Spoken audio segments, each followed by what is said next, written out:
আসসালামু আলাইকুম। কুকিং ওয়ার্ল্ডের আজকের পর্বে সবাইকে স্বাগতম জানাচ্ছি। শেয়ার করছি ছোট পুঁটি মাছ ভাজা। প্রথমে মাছগুলোকে কেটে ভালোভাবে ধুয়ে পরিষ্কার করে নিয়েছি।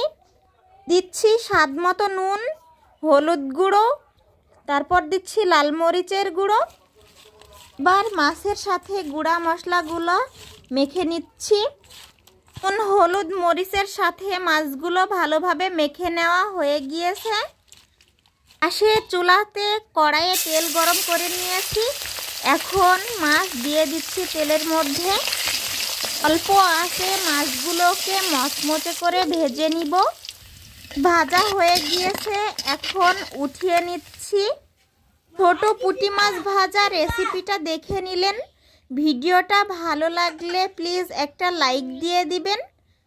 আমার চ্যানেলটাকে সাবস্ক্রাইব করে পাশে থাকবেন।